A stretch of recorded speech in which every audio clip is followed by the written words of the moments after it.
Uno, queridos patitos, vamos a encarar la parte final de este tercer libro de la obra magna de 3122 páginas, defensa del sistema de concierto de Pau Ugarte Santa Marina.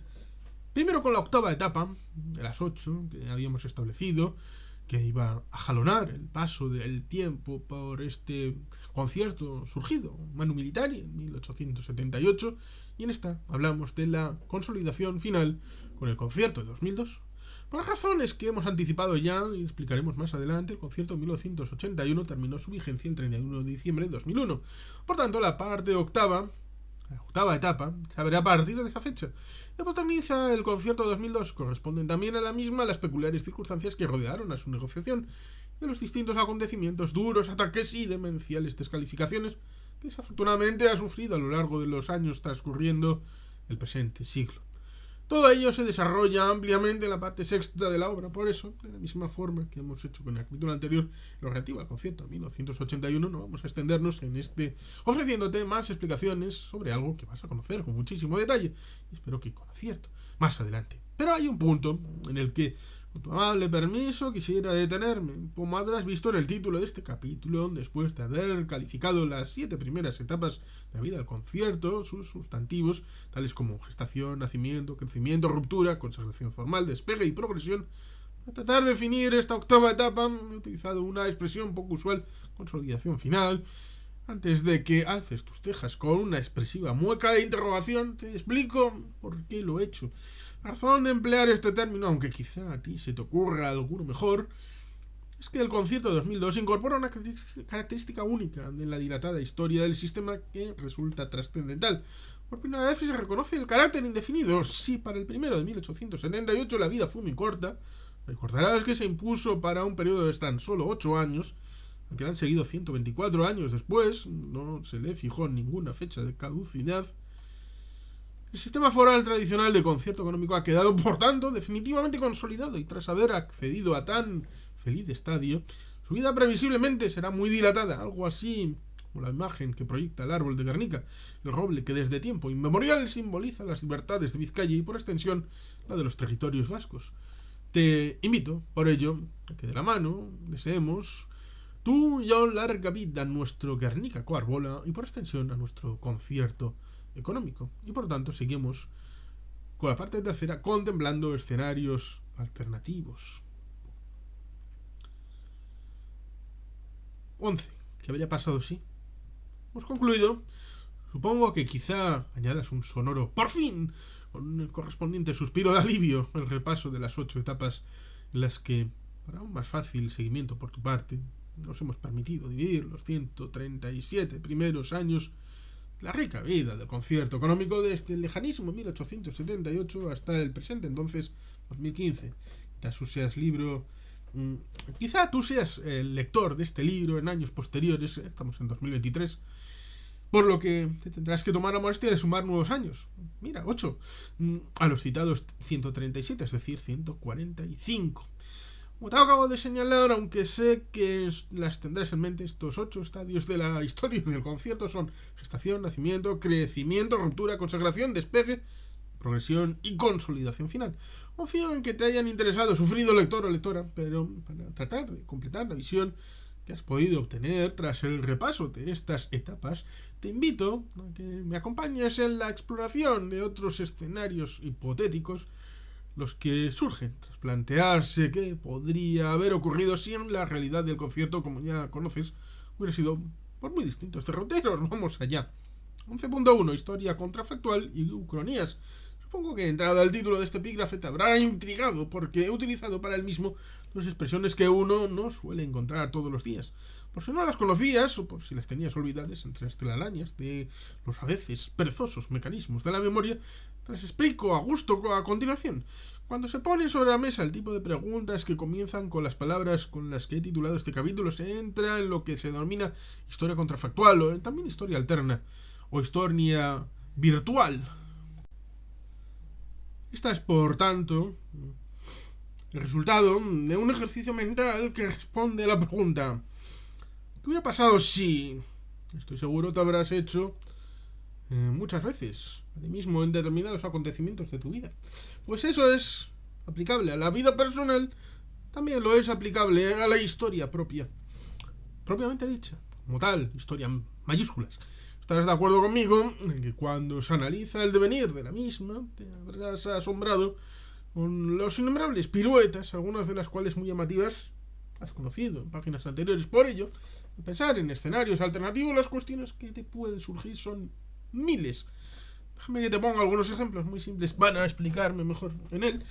Siempre delicado campo de las creencias, te planteo dos preguntas de historia contrafactual. Ahí va la primera. ¿Qué habría pasado si el primer papa hubiera sido una mujer y no San Pedro? Y esta es la segunda. ¿Qué habría pasado si Mahoma, el profeta fundador del Islam, no hubiera nacido en el año 562? No sé si se refiere a que hubiera muerto o hubiera nacido en otro año. Viven otras dos que plantean alternativas a acontecimientos que sin duda conoces.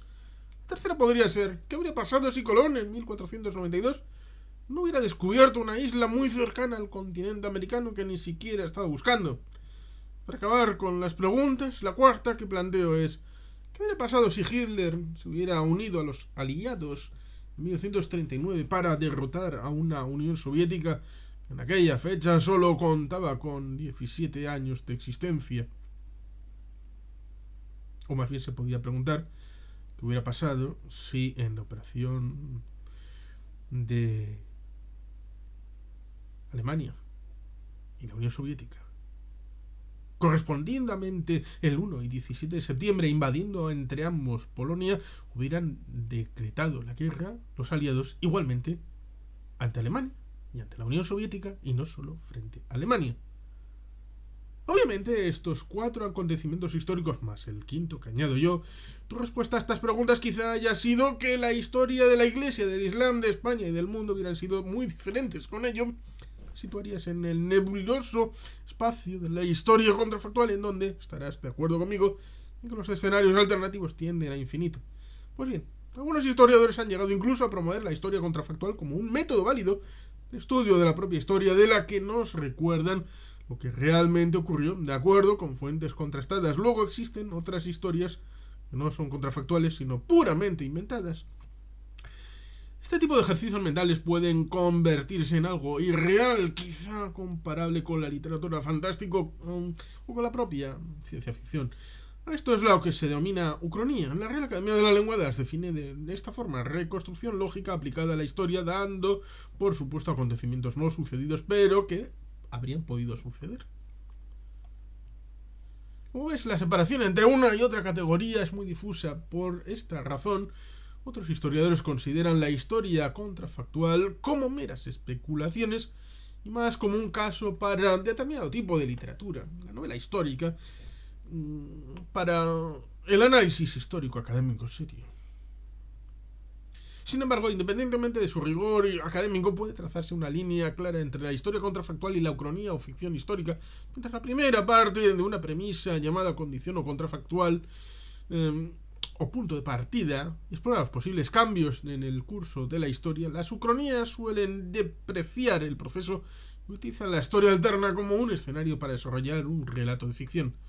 Te apunto dos clásicas ucronías de las cuales seguro que has oído hablar, las relacionadas con quien fue el autor material del asesinato del presidente Kennedy, o las que defienden que la llegada a la luna de los astronautas Armstrong, Aldrin y Collins el 20 de julio de 1969 fue un puro invento de los Estados Unidos.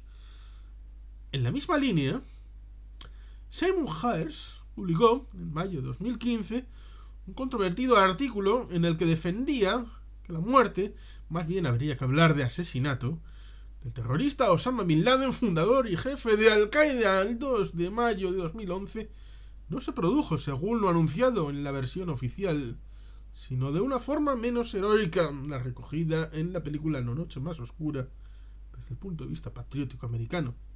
Pues bien, unos días después, el diario sensacionalista alemán Bild publicaba una tercera versión en la que el protagonista de la captura era un espía alemán. Pero cuando estás leyendo estas líneas, quizá hayan aparecido otras versiones que dan, por supuesto, acontecimientos no sucedidos. Resulta curioso que este ínclito Seymour Hersh luego vendrá de la mano de aquella loca teoría respecto al Nord Stream. ¿De acuerdo? Vamos a olvidarnos, por tanto, de las imaginarias ucronías y te invito a que los dos sumerjamos situándonos a lo largo de las siguientes páginas en algunos casos de historia contrafactual, referida, por supuesto, al concierto económico que espero que te intereses. Te preguntarás con toda seguridad, ¿por qué estoy metiéndome en algo así? Te lo con gusto, no es por un tonto capricho, ni por alargar aún más el discurrir histórico del sistema concertado que estamos trasladando en estas páginas. Lo que buscamos es que, tras plantearte preguntas que vienen a continuación, u otras que tendrás en la cabeza, concluyas conmigo en que la historia del concierto económico y los resultados que se han traducido pueden considerarse un verdadero milagro. 11.2. El concierto económico en 6 posibles escenarios alternativos. Estoy seguro de que, como me ha ocurrido a mí, dice Pedro Luis Ugarte Santamaría, a medida que avanzabas en la lectura y el conocimiento de lo acontecido al mismo a lo largo de más de un siglo, te habrán surgido, imaginativo lector o lectora, multitud de preguntas. Si es así, a mí me ha ocurrido lo mismo, de las que me bullen en la cabeza. He seleccionado las 6 que considero más importantes sin perjuicio de que tú, en tu propio criterio, te puedas plantear las que entiendas oportunas, o todavía mejor, puedas dar a las cuestiones que planteo a continuación las respuestas que juzgues más apropiadas. Primera, ¿qué habría pasado si, tras la definitiva supresión de los fueros en 1876, no se hubiera aprobado un régimen diferenciado en 1878? Mi opinión es que en estos momentos sería impensable que existiera una figura como la del concierto para los 3 territorios históricos vascos, aunque entiendo que durante años o décadas se habría seguido añorando y reclamando los fueros perdidos, como hizo el naciente PNV tras su fundación en 1895. Presumiblemente el País Vasco se encontraría en una situación similar a la que hoy vive Cataluña.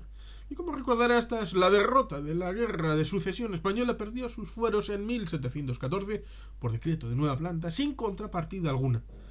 De haber ocurrido esto, en una Euskadi con un sentimiento nacional muy fuerte, la sensación de agravio sería hoy muy elevada.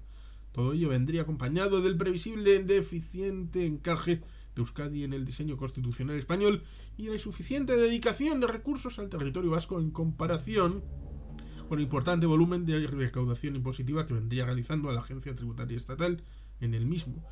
Un constante elemento, una constante a lo largo del tiempo, que se vio confirmada en las más de 4 décadas en las que Vizcaya y Guipúzcoa les fue anulado manu militari su régimen primativo concertado. Por tanto, al carecer de un sistema foral tradicional de concierto económico, la comunidad autónoma vasca sería una más de las sujetas a la LOFCA, sufriendo el déficit crónico de recursos que padecen hoy las 15 que se rigen por ese denostado modelo, el de régimen común. Dolorosa consecuencia a las tensiones políticas en un clima parecido al que existía al inicio de la transición por ausencia de reconocimiento como nación o como nacionalidad en terminología constitucional que consiguió asentar el Estatuto de Gernika. Se añadirían otras mucho más relacionadas con la calidad de vida ciudadana por la falta sensible de recursos que padecería la comunidad autónoma vasca. Nada veríamos traducidas en enormes carencias de infraestructuras de todo tipo, peor sanidad, un sistema educativo poco dotado, servicios sociales ilimitados, no limitadísimos. Segundo, ¿qué hubiera pasado si el dictador Primo de Rivera hubiera suprimido las diputaciones forales como hizo con todas las provinciales? Con ello, los conciertos vascos. Cuando el capitán general de Cataluña, Miguel Primo de Rivera, decidió dar un exitoso golpe de estado el 13 de septiembre de 1923, con apoyo de la burguesía catalana, el concierto vasco había cumplido ya 45 años, y el Comité Navarro era un anciano de 81. Partiendo de esas referencias y de la capacidad de reacción demostrada en el pasado ante ataques similares, la respuesta vasca y navarra habría sido fulminante. Otra cosa es estar seguros de que, ante un golpe militar como aquel, las protestas y las manifestaciones habrían servido para algo. Porque se suele decir que es difícil resistirse a los fusiles y a las bayonetas, ¿no te parece? Pero la dictadura y la posterior dicta blanda del general Berenguer duraron pocos años, afortunadamente, y pronto se produjo la proclamación de la Segunda República, teniendo en cuenta que los conciertos económicos fueron aceptados inmediatamente y posteriormente reconocidos por la misma. Con toda racionalidad se puede pensar que las asambleas de municipios o de parlamentarios vascos, a definición de cualquier nuevo estatuto de autonomía, hubieran planteado siempre la recuperación de las diputaciones forales y con ella de los conciertos económicos para los tres territorios entonces conocidos como provincias vascongadas y por supuesto para Navarra. Pero creo, estarás de acuerdo conmigo en que el hecho de que los conciertos para Álava, Vizcaya, Guipúzcoa y el Convenio de Navarra estuvieran plenamente vigentes en 1972 al advenimiento del nuevo régimen republicano favoreció el inmediato reconocimiento del concierto del convenio por el mismo. Tercero, ¿qué habría pasado si el general Franco hubiera suprimido también el concierto de Araba y el convenio de Navarra en 1937? En mi opinión, en un escenario de este tipo, la recuperación del concierto económico vasco y del convenio navarro hubiera resultado extremadamente difícil, tras el paréntesis de más de 4 décadas en las que España vivió bajo el régimen franquista. Por supuesto, estoy convencido de que por parte vasca se habría realizado un planteamiento de esta naturaleza en el propio debate de la Constitución española, pero los resultados previsiblemente habrían sido muy pobres. En otras palabras, personalmente pienso que habría sido muy difícil aprobar una disposición adicional primera de la Constitución con el alcance como el que actualmente está vigente, y mucho menos un concierto con la profundidad del de 1981 si el concierto a la vez y sobre todo el convenio navarro no hubieran gozado de buena salud. En cambio, posiblemente si se hubiera mantenido la diferenciación que recoge la vigente Constitución española de 1978 entre nacionalidades, la que accedieron a su autonomía por la vía del artículo 151 de la Constitución misma, y las regiones, las que accedieron a la suya por la vía del artículo 143, es decir, 4 nacionalidades y 13 regiones, aunque las consecuencias prácticas de esta diferente calificación constitucional hayan sido hasta el momento irrelevantes. Inicialmente esta distinción, planteada muy inteligentemente por el gran político catalán y ponente constitucional Miquel Roca i Junyent, y luego defensor de la infanta, ya saben cuál, parecían que podía representar una diferencia sustancial para que el Estado avanzase por la vía de un autonomismo asimétrico, y quizá si esa vía se hubiera consolidado, se podría haber logrado la aprobación de un renovado sistema de concierto tras el paréntesis franquista, pero el famoso café para todos acabó con esa posibilidad. Supongo que recordarás que la no diferenciación en cuanto a la velocidad con la que, de acuerdo con el texto constitucional, las diferentes comunidades autónomas podían acceder a su autonomía comenzó a asentarse tras el referéndum que se celebró en Andalucía el 28 de febrero de 1980. En aquella dicha consulta contra las propuestas del gobierno UCD y con el decidido apoyo bastante arbitrario del PSOE, triunfó la tesis de canalizar la autonomía andaluza por la vía del artículo 151 de la Constitución. Primero, este procedimiento estaba reservado únicamente a las llamadas nacionalidades históricas, es decir, Euskadi, Cataluña y Galicia, que eran las tres que habían disfrutado del reconocimiento de un estatuto de autonomía en la Segunda República, aunque el de Galicia solamente se llegó a votar precisamente horas antes del plebiscito, antes de marchar a Madrid para ser negociado. Llegó a ser plebiscitado, por tanto incurre dentro de la disposición transitoria segunda, pero no se llegó a negociar en Madrid, por lo tanto no entró en vigor. En aquella consulta de febrero de 1980, que se denominó referéndum sobre la iniciativa del proceso autonómico de Andalucía, fueron llamados a las urnas 2.843.820 andaluces, de los cuales un 55,42% votaría afirmativamente a la propuesta, y tras ello el café para todos comenzó a ser servido sin limitación a las comunidades autónomas cuya aproximación a la autonomía debía de haber discurrido por la vía constitucional del artículo 143 mucho más lenta. De esta forma, previsto en el mismo quedó convertido en agua de borrajas, una castiza expresión para identificar algo de lo que se esperaba mucho, que finalmente se queda en nada. Además de todo lo anterior, también pienso, el Estatuto de Autonomía del País Vasco, aprobado en 1979, no hubiera tenido el alcance del campo hacendístico del proyecto que finalmente fue ratificado en referéndum por el pueblo vasco en aquel año. Cuarto, ¿qué habría pasado si el concierto económico de Vizcaya y de Guipúzcoa de 1981 hubiera sido idéntico al de Álava de 1976? La extensión del concierto alavés a Vizcaya y Guipúzcoa, una vez se les hubiera reconocido a las dos provincias traidoras su derecho a un concierto económico, cuestión por lo que recordarás de las páginas anteriores no fue nada fácil, era el escenario más lógico y por lo tanto más probable cuando se iniciaron las negociaciones del Estatuto de Autonomía del País Vasco en 1979, incluso 4 años antes, tras la muerte del general Franco, dado que el concierto a la vez había sido aprobado prácticamente en las mismas fechas en las que el invicto caudillo pasó a mejor vida, y solamente 3 años antes de la aprobación del Estatuto de Guernica, en aquellos revueltos tiempos, se llegó a pensar y a defender que lo más sencillo era trasladar su contenido a los otros dos territorios históricos y quizá plantearse una fórmula distinta cuando terminara la vigencia del Alavés en 2001. De hecho, esta fue una tentación, como veremos en uno de los capítulos de la parte cuarta, para algunos de los representantes alaveses, la comisión negociadora del concierto, la parte vasca, de 1980, pues defendieron con ardor que se podían y debían extender a Vizcaya y Guipúzcoa los principios establecidos para Araba en el concierto económico entonces vigente, el de 1976. Afortunadamente, tanto en los preceptos contenidos en el título tercero del Estatuto de Guernica que antes te hemos apuntado, como en los del concierto que se dedican a desarrollar la metodología del cupo, este camino, facilón, fue orillado. Y digo afortunadamente porque aunque para Vizcaya y Guipúzcoa la extensión del concierto a la vez de 1976 hubiera representado un claro avance, contar con algo y siempre más que no tener nada, sin embargo, ni esos dos territorios históricos ni el de Araba hubieran disfrutado de un concierto como el de 1981, cuyo contenido fue mucho más profundo y mucho más valioso desde todos los puntos de vista que el Alavés de 1976. Como recordarás por lo que hemos apuntado en uno de los capítulos anteriores, este tenía un alcance en términos de calidad autonómica inferior al del Convenio Navarro de 1969, otorgaba a la Hacienda alavesa un papel de simple gestión descentralizada del sistema tributario español. El papel negociador principal del Estatuto de Guernica, Carlos Garicoechea, entonces presidente del EBB, del PNV, entre 1977 y 1980 y presidente del Consejo General Vasco en 1979 y 1980, fuera de origen navarro y conociera a fondo el convenio vigente, fue providencial. Por ello, que aquí tienes otro escenario alternativo, cabe imaginar que si tan relevante político no hubiera ocupado aquellos cargos en 1979, el concierto a la vez se habría extendido a Vizcaya y a Guipúzcoa.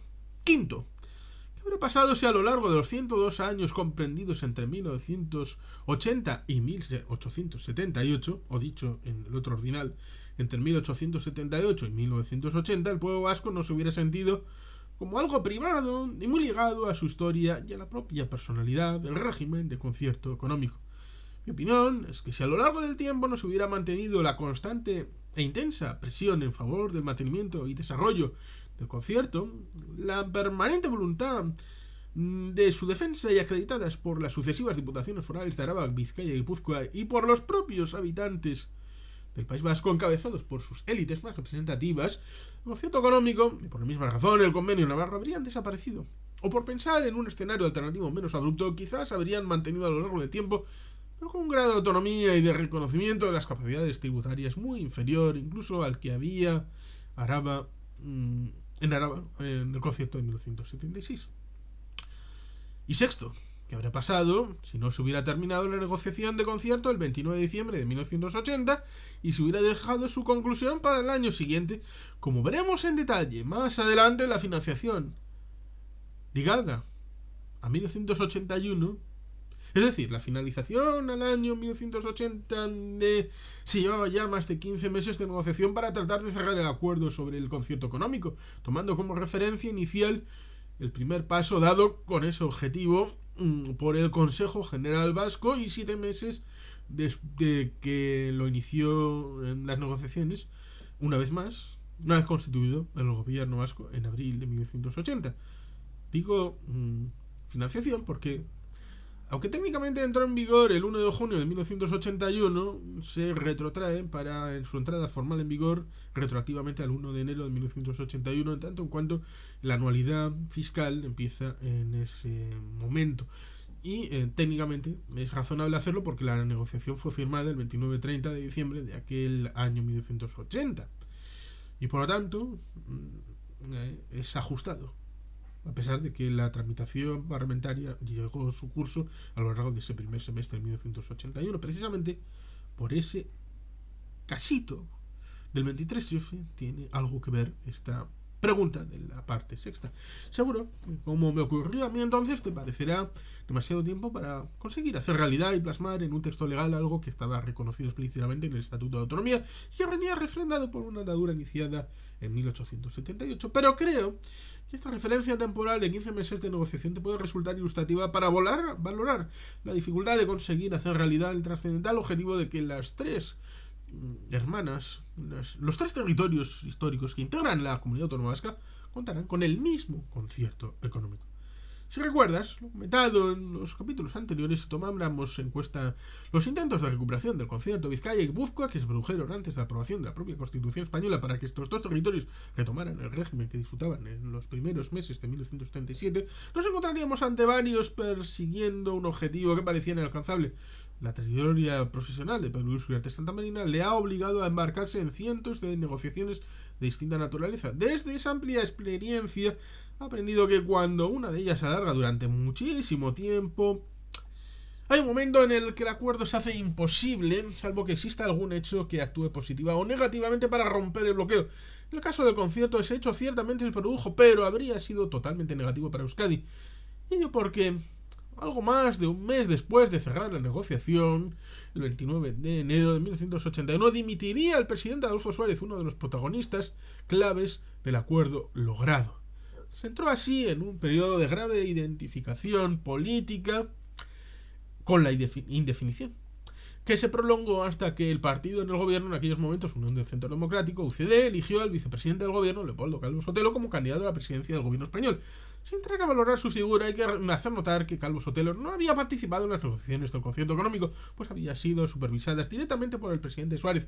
Ahí se añadía además que sus relaciones con el Lehendakari Garaikoetxea no eran buenas, o al menos no tan buenas y de mutua confianza como las que había tenido este con Suárez, como se apreció en la negociación del estatuto y en la del propio concierto económico.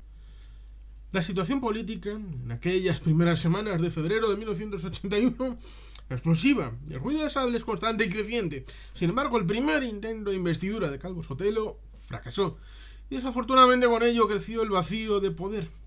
Un destacado exministro del UCD que ocupaba un cargo decisivo en aquella época le comentó a Pedro Luis el 12 de diciembre.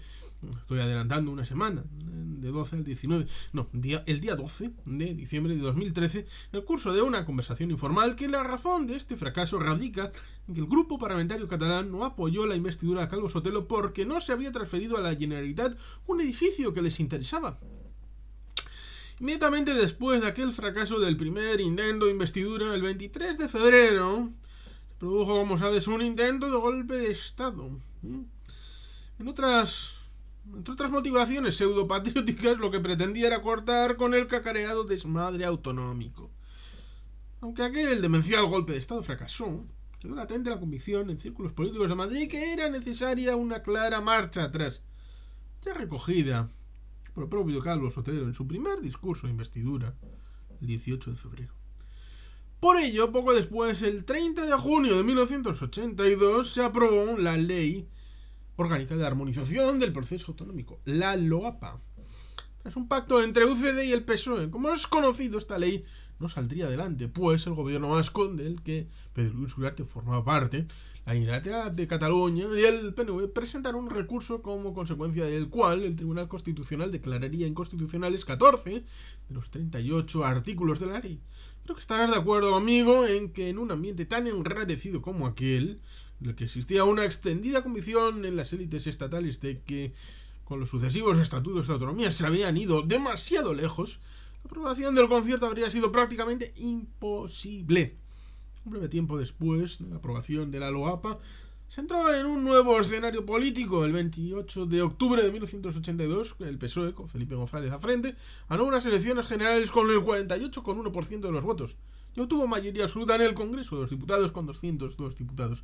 Hay que recordar que, además de lo que se ha apuntado más arriba sobre el apoyo que dio el PSOE al referéndum celebrado en Andalucía el 28 de febrero de 1980, que generó la política del café para todos, en otras palabras, la estrategia de no diferenciar unas autonomías sobre otras, en aquella época el PSOE no era precisamente un entusiasta del mismo, aunque es cierto que votó a favor del concierto económico cuando se tramitó en las Cortes Generales en abril de 1981.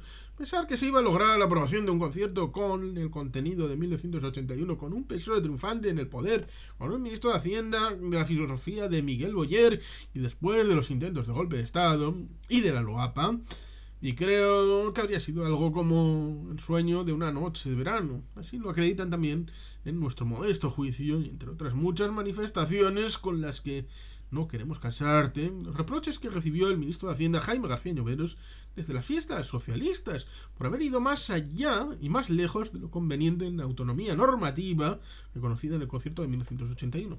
Si la instalación del concierto hubiera discurrido por esos derroteros de imposible acuerdo, tras la entrada en vigor del Estatuto de Gernika en 1979, casi con toda probabilidad se habría creado un escenario de fuerte tensión en el País Vasco. En paralelo, se habría asistido a un previsible colapso de las instituciones autonómicas ante la magnitud de los desafíos a afrontar y la falta de recursos para encarar los mismos. Todo ello sin valorar las negativas consecuencias políticas que se hubieran deducido de un fracaso tan estrepitoso en una cuestión clave del estatuto como era la de la recuperación del concierto para Vizcaya y Guipúzcoa, con una desbocada izquierda abertzale volcada en crear una situación revolucionaria con el decidido apoyo de ETA. Por todo ello, y para evitar males mayores, lo previsible era que finalmente se habría llegado a algún tipo de acuerdo que bajo la fórmula de concierto económico permitiría salvar la cara a unos y a otros, pero me atrevo a pensar que en esa hipótesis muy posiblemente se habría impuesto la solución descafeinada con la extensión del concierto vigente en Araba a los dos territorios históricos de Vizcaya y Guipúzcoa. Por tanto, tengo la total convicción de que en ese hipotético concierto económico nunca se habría alcanzado la profundidad de contenido y la extensión de competencias reconocido al País Vasco de las instituciones competentes de los territorios históricos, que finalmente quedó aprobado en 1981. De ser esto así, el escenario que estábamos suponiendo, la comunidad autónoma vasca se habría alejado decisivamente de la de Navarra en capacidades tributarias y en el contenido y metodología del cupo. 11.3. ¿Cómo valoras el hecho de que hoy exista el concierto? Con todo lo anterior, acabo de describirte los 6 escenarios alternativos que te había prometido. Ya ves que podríamos habernos adentrado en otros muchos más, pues hay muchas hipótesis de historia contrafactual que podría haber analizado. Por ejemplo, ¿qué habría pasado si, transcurrido el plazo de vigencia de 8 años de aquel concierto con minúscula impuesto por Cánovas del Castillo en 1878, el Estado hubiera conseguido asentar su presencia en las 3 ariscas provincias vascongadas, una presencia administrativa equivalente a la que tenía en el resto del territorio estatal? Pero creo que no merece la pena. Tras esta constatación y después de comprobar que el río de la historia ha discurrido por muy distintos cauces hasta fluir por el actual, ¿no te parece increíble que Euskadi tenga reconocido formalmente un modelo diferencial de concierto económico nada menos que 137 años en 2015, 145 en 2023, después de su dolorosa implantación manu militari? A mí, me la apuntaba más arriba, me parece un verdadero y auténtico milagro, pero no concebido ni concedido como un generoso regalo o dádiva de la diosa Fortuna, en absoluto. Ha sido posible hacer realidad el milagro como fruto de un trabajo bien hecho a lo largo de muchas décadas y como obligada consecuencia de la perseverancia y la decidida actitud de las sucesivas generaciones que han integrado la sociedad vasca desde el siglo XIX en la defensa, con sus autoridades al frente, de los derechos originarios, históricos si quieres, de los que disfrutaron desde muchos siglos atrás. A este profundo compromiso con la decidida defensa de lo propio se unió la inteligente estrategia que se desplegó en ciertos momentos críticos de la historia del concierto, que permitió superar situaciones de una enorme complejidad. La última muestra de ello la tienes en las negociaciones encadenadas, la Constitución en 1978, del Estatuto de Gernika en 1979 y del Concierto Económico en 1980, que te contaré en la parte que viene a continuación. Espero y deseo que la lectura de este capítulo, inteligente lectora, lector, te ha permitido llegar a la misma conclusión que te acabo de exponer. La existencia hoy del régimen concertado es un prodigio. Si es así, lo celebraría vivamente, pero te incito a leer el breve título siguiente para que también compartas otro calificativo que merece con total seguridad el protagonista de esta obra Está hablando de él, del mismo, de Pedro Luis. Mira qué bien, vamos a continuar. Una interesante conclusión de la parte tercera. Y aquí llegamos al final de esta parte tercera, en donde 12. El concierto es un superviviente. No habla de Pedro Luis, habla del concierto. Empiezo este nuevo capítulo que cierra esta parte tercera de la hora con dos preguntas llenas de curiosidad dirigidas directamente a ti. Ahí va la primera. ¿Te ha interesado esto de la historia contrafactual? Y si tu respuesta ha sido afirmativa, permíteme que te plantee la segunda. ¿Qué te han parecido esos 6 hipotéticos escenarios, amigo lector, amiga lectora? Quiero pensar que te han gustado y que los has completado con algunos otros ¿qué consideras interesantes? También estoy seguro de que habrás podido dar cumplida respuesta a todos ellos. Y sobre todo, deseo que el calificativo de milagro, bien trabajado, eso sí, que he aplicado a la trayectoria del concierto en este capítulo que acabamos de cerrar, lo hayas compartido. Pues, con tu permiso, voy a añadir ahora otro atributo más al anterior. 12.1. Un título bien merecido, una vez definidos los diversos escenarios de la historia contrafactual del concierto de una forma muy breve, y algunos de ellos de forma superficial, porque solo deseaba apuntarlos, y concluido el repaso profundo que hemos hecho mano a mano, las 8 etapas de la intensa vida del concierto, en las que he tratado de recordar cómo se gestaron los sucesivos conciertos económicos de 1878 hasta 2002, creo que estarás de acuerdo conmigo en que la situación de la institución, después de 137 años en 2015, 145 en 2023, fecundos años de historia cumplidos, merece solamente el título de superviviente.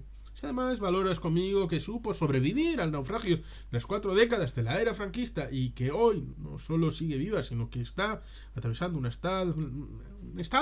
etapa que he calificado de consolidación final, tendría que añadir algún adjetivo todavía más rotundo para calificar con más fuerza tal longevo sistema.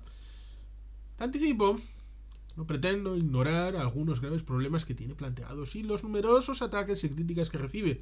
Todo ello lo voy a analizar para ti en la parte octava de esta hora y que ya está incorporado en la lista de reproducción sobre el sistema de concierto en este mismo canal.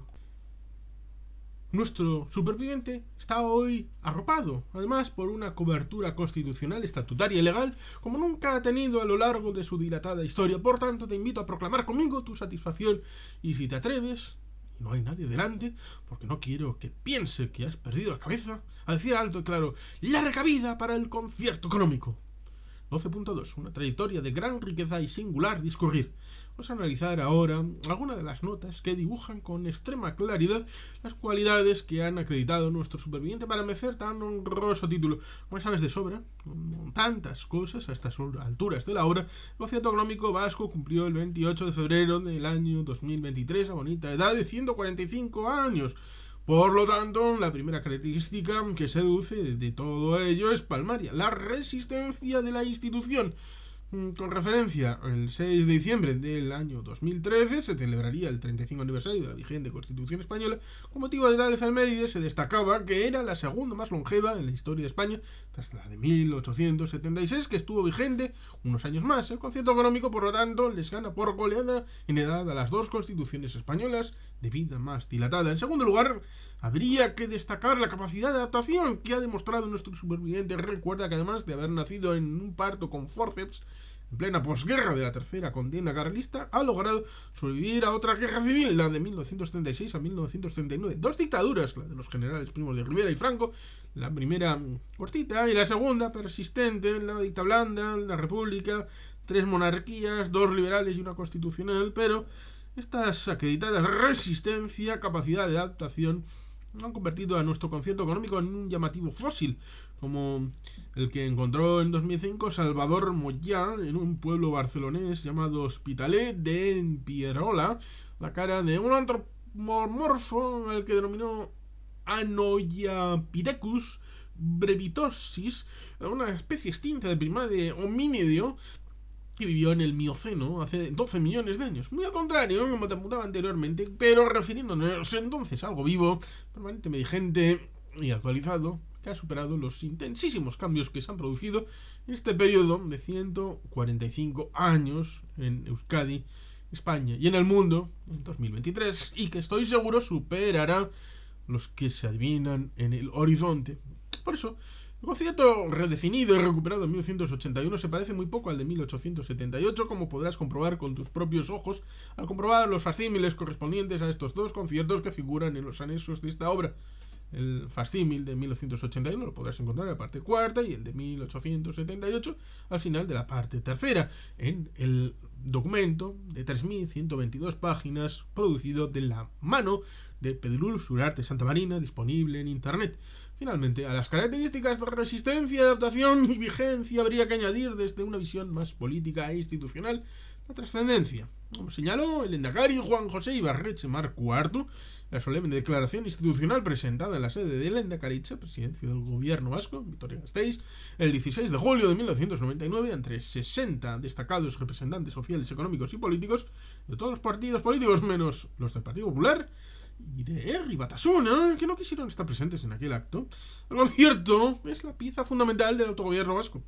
12.3. ¿Cómo es posible que este sistema foral tradicional siga vivo? En mi opinión, la razón de haber llegado a la condición de superviviente tras tan larga y fecunda vida es triple. En primer lugar, ha sido crítico para lograrlo el permanente e intenso respaldo de las instituciones de Euskadi y de la ciudadanía vasca, o quizá, mejor expresado, de la parte de la ciudadanía que, como es tu caso, lo conoce y desde el conocimiento lo valora como un derecho histórico decisivo en el pasado, presente y futuro del País Vasco. Segundo término, el concierto ha podido subsistir hasta nuestros días por estar fundamentado en la acreditada capacidad de negociación y de pacto entre diferentes que, renovación tras renovación, han ejercido quienes se han responsabilizado a lo largo de tantísimos años de tan compleja y decisiva responsabilidad.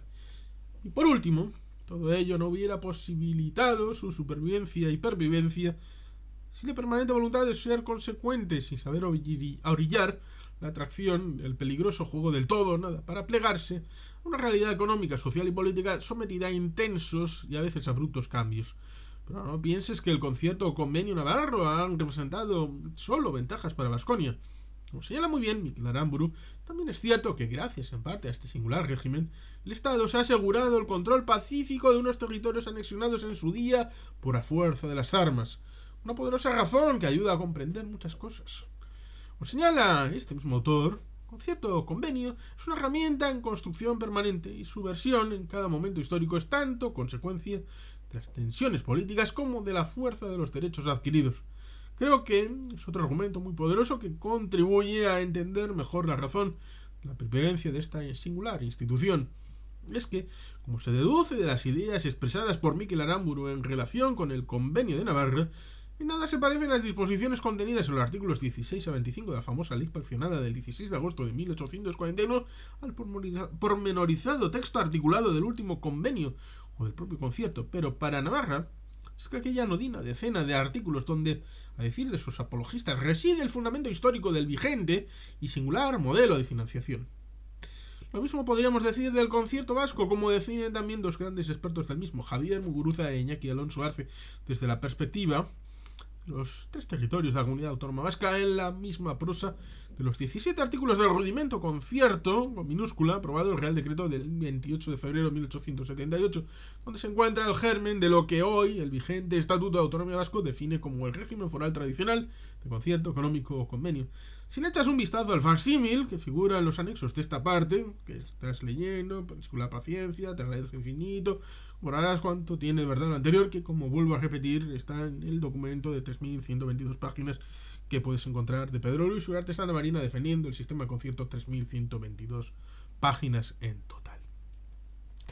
En otras palabras, asumiendo de nuevo el punto de vista del señor Aramburu, la irrepetible figura jurídico-política que estudiamos es el pausado resultado de más de un siglo y medio de bilateralidad, un juego de soberanías en liza, con sus luces y sombras. 4 palabras que ruego retengas: repetible, bilateral, luces y sombras. 12.4 concluye la parte tercera de la obra. En algunos ilustrativos carteles que figuran en los edificios que se sitúan al lado de determinados ríos con tendencia a desbordarse se suele leer recordatorios con expresiones parecidas a esta: hasta aquí llegaron las aguas el 19 de marzo de 1949. Resulta curioso porque en 6 días y 2 meses después nacería mi padre. Pero bueno, tienes una de estas placas tremendamente llamativa en el claustro de la Catedral de Santiago, en el casco viejo de Bilbao, que te recomiendo veas para comprobar la furia de las aguas del modesto Nervión en las inundaciones de agosto de 1938, donde yo tenía algo más de un año. Pues bien, hasta aquí han llegado las aguas de esta parte tercera de la obra. Acabo de oír tu ingrato suspiro de alivio. Ya no da más de sí, porque ya has dado mucho. Una expresión que no desearía que tú conviertas en demasiado, o peor aún, en excesivo. Y como conclusión a la misma, espero, tras leerla, estés de acuerdo en el título de la que he identificado la intensa historia de un modelo único en el mundo. Está plenamente justificado. Por ello, tras brindar por nuestro concierto con Chacolí, ahora que empieza a ser un caldo bebible, muy rico, que incluso está empezando a ser reconocido internacionalmente, o con la vida que más te guste, estamos en condiciones de abordar cuestiones que confío te sigan interesando, pues están directamente relacionadas con la realidad actual del sistema concertado. Por ello, si te parece bien, la parte cuarta de esta obra vamos a tratar de analizar en detalle cómo se gestó el concierto económico que se negoció con Pedro Luis Uriarte y Santa Marina como presidente de la Comisión Negociadora Vasca en mayo de 1980 y hasta el diciembre de 1980, tras una negociación trascendental. La he titulado, dice Pedro Luis, con el corazón en la mano, de una manera siguiente: una sugestiva experiencia en una dura negociación. Ciertamente lo fue, y también irrepetible. Espero y deseo por ello te interese. Y por lo tanto, ciertamente hemos llegado al final de la parte tercera. Sin más, queridos patitos, es que ricasco, agur probat, Betty Gelpean.